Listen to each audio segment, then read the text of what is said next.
Vous devez être comme l'eau. Vous savez, apprendre à être comme l'eau, adaptable, capable de s'insérer dans n'importe quel récipient. Avoir le sens du calme et de la patience. Mais l'ambition est extrêmement importante. Et je ne dis pas cela seulement aux filles. Je le dis aux hommes et aux femmes, à tous ceux qui veulent avoir un but dans la vie, avoir de l'ambition, avoir le courage de trouver la gloire. Il est extrêmement important d'avoir du cran, de la conviction, de pouvoir dire que c'est ce que je veux et que je veux y arriver.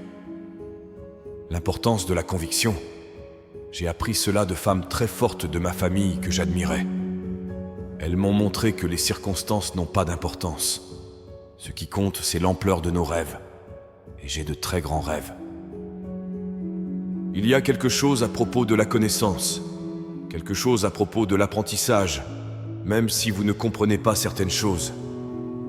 Si vous avez l'ambition d'être quelque part, si vous vous préparez, vous avez la possibilité d'être meilleur que les autres. J'aime me préparer à tout, même s'il s'agit d'une conversation, même si je vais sur un podium, même si quelque chose est insignifiant pour certains. L'honnêteté est très importante dans les relations, que ce soit entre amis, en famille, avec un être cher ou dans une relation amoureuse. Je pense qu'il est très important de dire ce que l'on ressent vraiment. Et beaucoup de gens n'ont pas le courage de le faire parce qu'ils font toujours semblant d'être d'une certaine façon pour pouvoir maintenir leur relation. Mais je pense que les relations les plus saines sont celles où l'on a la capacité d'interpeller quelqu'un et de lui dire « ce n'est pas bien » ou « je ne ressens pas les choses comme ça » et que l'on a tort ou que l'on a raison. Et pour pouvoir en parler, il faut se défaire de son masque qui consiste à faire attention à ses émotions, mais c'est très important. J'ai vraiment l'impression que l'on se définit à chaque fois. On se définit par ce que l'on fait ensuite, et non par ce qu'on a laissé derrière soi. Ça ne sert à rien de refaire la même chose. J'essaie de ne pas refaire les mêmes choses. Il faut prendre des risques. Les risques sont si importants dans l'évolution. En jouant la carte de la sécurité, on peut avoir une existence, mais on ne sera jamais un modèle. Mon père était extrêmement sensible, mais il était aussi mon plus grand champion. La seule chose que j'ai appris de lui, c'est l'acharnement. Il m'a toujours appris à ne pas avoir peur de l'échec. C'est ce que vous ferez après l'échec qui vous définira. Tout le monde échoue. Cela t'arrivera, ça m'arrivera, ça arrivera à tout le monde. Au lieu de rester les bras croisés et de se dire « je ne peux pas recommencer », trouvez le courage en vous et dites « que puis-je faire différemment ?» Comment regarder votre erreur en arrière et dire « d'accord, c'était une erreur, je ne le referai pas. Très bien, je ne recommencerai pas. C'est une chose dont j'ai déjà tiré des leçons. » Mes parents n'ont jamais voulu que je me pose trop de questions dans ma vie. Et si j'avais fait ça? Et si j'avais essayé cela? Ils m'ont donc toujours soutenu. Ils m'ont dit « quoi que tu fasses, quelle que soit l'erreur que tu commettes, n'hésite pas à venir nous le dire. » Je me souviens qu'il m'a dit ça. « Même si tu tues quelqu'un, viens me le dire. Je t'aiderai à trouver le corps, je t'aiderai à l'enterrer. Mais je t'emmènerai aussi chez les flics. Tu devras donc toujours avoir le courage de tes convictions. Nous passons toute notre vie à essayer de comprendre qui nous sommes vraiment. Puis nous changeons. Puis nous le découvrons. Puis nous changeons à nouveau.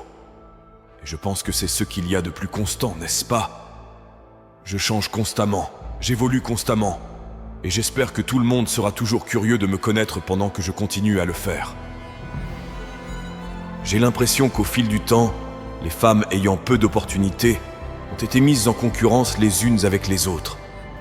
Parce qu'il n'y avait que 5 opportunités, 5 endroits où une femme pouvait être embauchée. Et donc, elles se battaient les unes contre les autres pour accéder à ce seul et unique poste. Le cœur du problème est donc le manque d'opportunités pour les femmes, et plus nous créerons d'opportunités pour les autres, plus la coopération entre les femmes se développera. Les femmes représentent 50% de la population mondiale. Elles doivent être représentées dans tous les domaines. Elles doivent pouvoir s'appuyer les unes sur les autres, sur les personnes qui occupent des postes de pouvoir et qui nous placent dans des positions avantageuses. J'ai donc réalisé, il y a de nombreuses années, que plus je défendrai les femmes à ma manière, plus je pourrai peut-être créer un monde autour de moi, au moins où les femmes dirigeront le show, parce que nous le faisons très bien, mais on ne leur en donne pas assez l'occasion. J'ai commencé à travailler à l'âge de 17 ans. Je me souviens que ma mère m'a dit très tôt que les femmes devaient être financièrement indépendantes. Peu importe qui est votre père, peu importe qui sera votre mari, peu importe qui est votre frère, peu importe qui est l'homme de votre vie. Vous devez être responsable de vos finances et être financièrement indépendante. Et souvenez-vous, dans cette vie en constante évolution, ayez le courage de prendre des risques, la conviction de suivre vos ambitions et la sagesse d'être fidèle à vous-même. Car c'est dans les moments de changement que se révèle notre véritable nature. Alors, soyez comme l'eau, adaptable et puissante. Forgez votre chemin avec confiance, embrassez les opportunités et devenez l'architecte de votre destin. La réussite réside dans la persévérance, la sincérité et la recherche constante de croissance. Alors, que votre voyage soit marqué par la passion, l'audace et la liberté de devenir la meilleure version de vous-même.